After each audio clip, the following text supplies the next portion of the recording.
मीशो पर बिना जीएसटी के वर्क करना चाहिए या जीएसटी लेके वर्क करना चाहिए दोस्तों, ये एक ऐसा सवाल है जिसमें हजारों नए सेलर जो है फंस कर रह जाते हैं और मेरे पास ढेरों ऐसे कमेंट्स भी आते हैं जिससे क्या होता है, सिर्फ एक गलत फैसला उनके बिजनेस को शुरू होने से पहले ही खत्म कर देता है। अगर आप भी एक न्यू मीशो सेलर हैं और कंफ्यूजन में हैं तो ये वीडियो खास आपके लिए है। आज मैं आपको फायदे या नुकसान नहीं गिनाऊंगा, बल्कि मैं आपको वो सच बताऊंगा जो कई सारे यूट्यूब वीडियोस में छुपाया गया है। मैं आपको दिखाऊंगा कि 2025 में ई कॉमर्स में वर्क करने का एकमात्र सही रास्ता कौन सा है और क्यों, ताकि आप अपने बिजनेस की ग्रोथ पर खुद ही ब्रेक ना लगा दें। क्या आप जानते हैं सिर्फ एक ऑप्शन आपको पूरे इंडिया से ऑर्डर दिला सकता है और आपके प्रोडक्ट्स को मीशो पर सबसे ऊपर रैंक करवा सकता है और जो आपका प्रॉफिट है उससे 2 गुना तक कर सकता है। जबकि जो दूसरा ऑप्शन है वो सुनने में तो बहुत ज्यादा आसान लगता है, असल में आपके अकाउंट को हमेशा के लिए सिर्फ और सिर्फ एक स्टेट में ही कैद कर देता है, जिससे आप कानूनी झंझट में भी पड़ सकते हैं। इस वीडियो के एंड होने तक आपको शीशे की तरह बिल्कुल क्लियर हो जाएगा कि आपके बिजनेस के भविष्य के लिए आखिर क्या सही है। तो चलिए इस कंफ्यूजन की सबसे बड़ी जड़ को खत्म करते हैं। राधे राधे दोस्तों, मेरा नाम है वीरेश, आप देख रहे हैं ई कॉम वीरेश।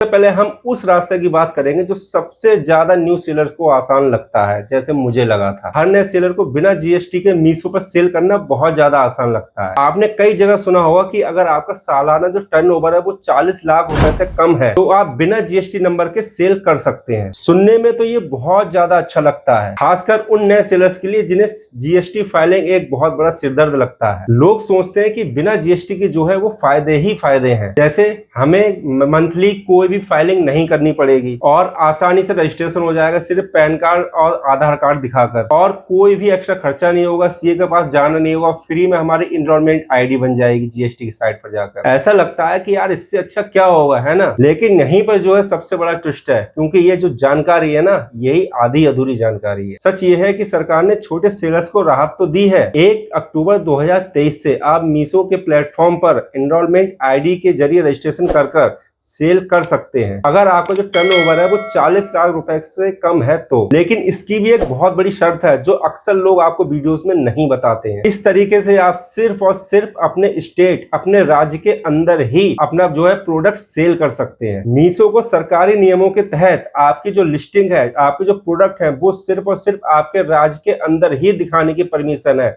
आपके राज्य के बाहर वो आपकी लिस्टिंग को नहीं दिखा सकता। जरा सोच कर देखिए कि अगर आप दिल्ली के रहने वाले हैं तो आपके जो प्रोडक्ट है वो सिर्फ और सिर्फ दिल्ली वाले ही खरीद सकते हैं। मुंबई, कोलकाता, ठीक है, या उत्तर प्रदेश का कोई भी कस्टमर आपका जो प्रोडक्ट है वो देख ही नहीं सकता है। ये अपने पैरों पर खुद कुल्हाड़ी मारने जैसा है। आप इंडिया की बहुत बड़ी पॉपुलेशन को छोड़कर सिर्फ और सिर्फ अपने स्टेट के अंदर ही सेलिंग करने के लिए मजबूर हो जाते हैं। इससे आपके प्रोडक्ट्स की सेलिंग पर कितना बड़ा असर पड़ेगा ना, आप कुछ सोच भी नहीं सकते। अब बात करते हैं उस सच्चाई की जो आज की डेट में हर नए ई कॉमर्स सेलर्स पर लागू होती है। जीएसटी कानून का सेक्शन 24 साफ साफ कहता है कि आप किसी भी ऑनलाइन प्लेटफॉर्म जैसे मीशो, फ्लिपकार्ट, अमेजॉन के जरिए इंटर स्टेट यानी अपने स्टेट के बाहर अगर कोई सामान बेचते हैं तो आपको जीएसटी रजिस्ट्रेशन करवाना जो है वो बिल्कुल अनिवार्य है, चाहे आपका कितना भी टर्नओवर कम क्यों ना हो। और जो 40 लाख रुपए की लिमिट है वो उन दुकानदारों के लिए है जो सीधे कस्टमर को सामान बेचते हैं या फिर ई कॉमर्स पर सिर्फ और सिर्फ अपने स्टेट के अंदर ही बेचते हैं। आपके और मेरे जैसे ऑनलाइन सेलर्स को अगर सामान पैन इंडिया में बेचना है तो हमें पहले दिन से जीएसटी की आवश्यकता पड़ेगी, हमें जीएसटी लेना ही पड़ेगा। जब आप बिना जीएसटी के इनरोलमेंट आईडी से अगर अपना अकाउंट बनाते हैं तो आप मीशो के सिस्टम में एक नॉन जीएसटी सेलर या इंट्रा स्टेट सेलर के तौर पर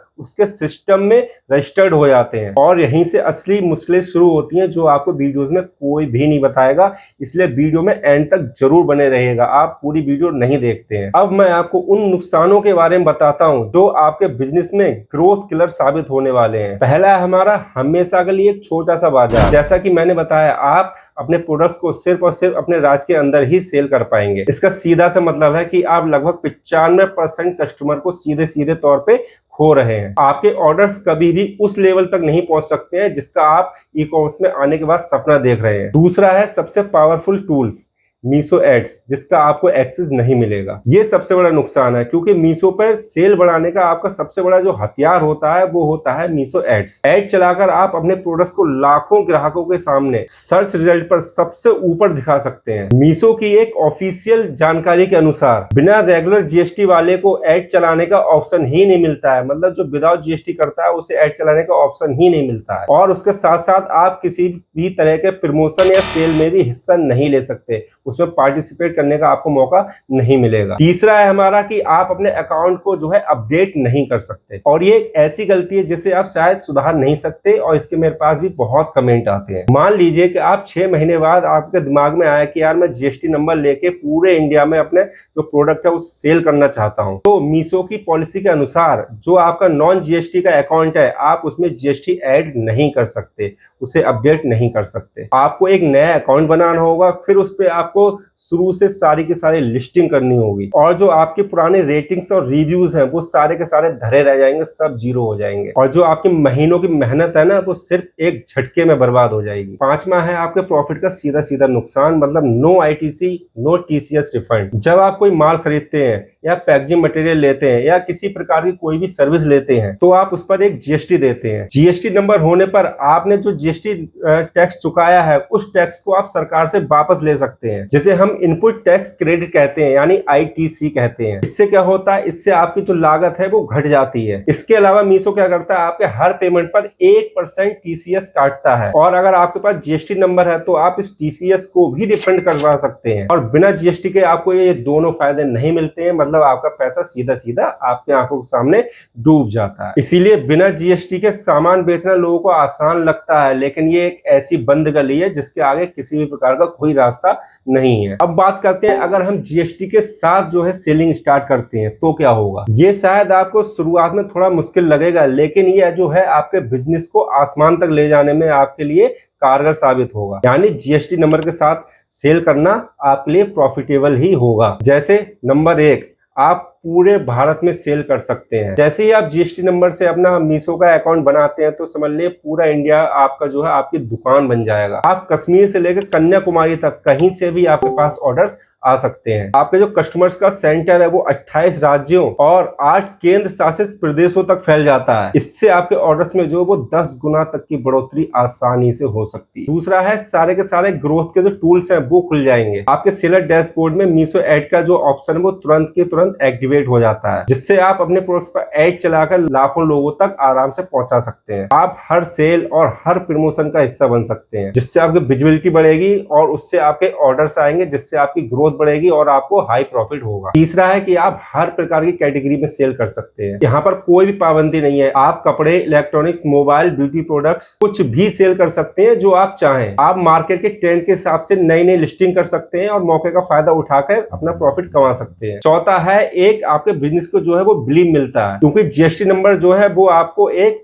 कानूनी और रजिस्टर्ड तौर पे आपको एक पक्का बिजनेसमैन बनाता है। इससे क्या हो, कस्टमर का आप पे बिलीव बढ़ता है, और एक फायदा यह है कि अगर आपको भविष्य में कभी भी बिजनेस लोन लेने की आवश्यकता पड़ती है तो आपको लोन भी आसानी से मिल जाता है। पांचवा है कि हमारे लिए दूसरे प्लेटफॉर्म्स के भी दरवाजे खुल जाते हैं, क्योंकि एक बार अगर आपके पास जीएसटी आ गया तो आप सिर्फ और सिर्फ मीशो तक सीमित नहीं रहेंगे। आप इसी जीएसटी नंबर से मीशो, फ्लिपकार्ट, आजियो या अपनी वेबसाइट तक बना सकते हैं और उस पर सेल कर सकते हैं, और ये जो है आपके बिजनेस को स्केल करने के लिए बहुत ज्यादा जरूरी है। छठा है हमारा कि आपका प्रॉफिट बढ़ता है और जो लागत है वो घटती है। जैसे कि मैंने आपको बताया कि आप आईटीसी और टीसीएस दोनों को ही रिफंड क्लेम कर पाते हैं, जिससे आपकी लागत जो है सीधे तौर पर कम होती है और जो है आपका प्रॉफिट मार्जिन बढ़ जाता है। लेकिन हाँ, आपको रेगुलर हर मंथ जीएसटी रिटर्न करना पड़ेगा, वो भी समय से। और आज के समय में ये जो काम है ये बहुत कम खर्चे में आसानी से हो जाता है, और जो आपकी ग्रोथ है, आपका जो प्रॉफिट है, उसके सामने ये बहुत छोटा सा खर्चा होता है। तो दोस्तों वापस उसी सवाल पे आते हैं कि हमें मीशो पर बिना जीएसटी के सेल करना चाहिए या विद जीएसटी के सेल करना चाहिए। और इस पूरी वीडियो को बनाने के बाद सिर्फ और सिर्फ एक ही चीज मैटर करती है कि आपका लक्ष्य क्या है। अगर आप मीशो पर सिर्फ टाइम पास करने या आप महीने का 10 या 15 ऑर्डर सेल करके अपनी पॉकेट मनी सील लेना चाहते हैं तो आप बिना जीएसटी के अपने स्टेट के अंदर सेल कर सकते हैं, जिसमें आपको किसी प्रकार का कोई ऑर्डर नहीं आते हैं। लेकिन आप मीशो पर एक असली और लंबा चलने वाला बिजनेस बनाने के लिए आए हैं, और अगर आप अपने बिजनेस को जो है वो स्केल करना चाहते हैं, अगर आप दिन के 50, 100 या 500 ऑर्डर तक लाना चाहते हैं, तो जीएसटी रजिस्ट्रेशन आपके लिए किसी प्रकार का ऑप्शन नहीं है, बल्कि एक आपके लिए बहुत अच्छा कदम है। क्योंकि बिना जीएसटी के सेल करना एक ऐसे गड्ढे में गिरना है जिसमें से निकलना बहुत ही ज्यादा मुश्किल है। आप अपना कीमती समय और मेहनत एक ऐसे अकाउंट पर लगाएंगे जिसका किसी प्रकार का कोई भविष्य नहीं है, और मेरी अगर आप सलाह माने तो आप ये गलती बिल्कुल भी मत कीजिएगा। शुरुआत में थोड़ी मेहनत कीजिए, पेशेंस रखिए और जीएसटी नंबर ले लीजिए, ये क्योंकि ये आपके बिजनेस के लिए पासपोर्ट है जो आपके लिए पूरे इंडिया में बिजनेस करने के लिए दरवाजे खोल देता है। अगर इस वीडियो ने आपका कंफ्यूजन दूर करके आपको एक साफ रास्ता दिखाया है तो दोस्तों इस वीडियो को एक लाइक जरूर करें। इससे मुझे पता चलता है कि यार मेरी मेहनत जो है वो आपके काम आ रही है। अगर आपका अभी भी कोई क्वेश्चन है या आप जीएसटी रजिस्ट्रेशन पर भी एक छोटी सी वीडियो चाहते हैं तो नीचे कमेंट करके जरूर पूछिए, क्योंकि मैं हर एक कमेंट पढ़ता हूं और कोशिश करता हूं मैं हर एक कमेंट का जवाब दूं, आंसर दूं, और मैं लगभग हर किसी के कमेंट्स का आंसर देता भी हूं। और सबसे जरूरी बात, अगर आप ई कॉमर्स और ऑनलाइन बिजनेस से जुड़ी किसी भी तरीके की कोई जानकारी चाहते हैं, वो भी सटीक और सही जानकारी चाहते हैं, तो इस चैनल को सब्सक्राइब करना बिल्कुल भी मत भूलिएगा। उसके साथ बेल आइकन जरूर दबा दीजिएगा, क्योंकि मैं ऐसी ही वीडियोस लेकर आता रहता हूं। अगर आप बेल आइकन नहीं दबाएंगे तो एक जरूरी अपडेट जो है वो आपसे मिस हो सकती है। तो दोस्तों वीडियो में बने रहने के लिए बहुत बहुत धन्यवाद। मिलते हैं नेक्स्ट वीडियो में, तब तक के लिए राधे राधे।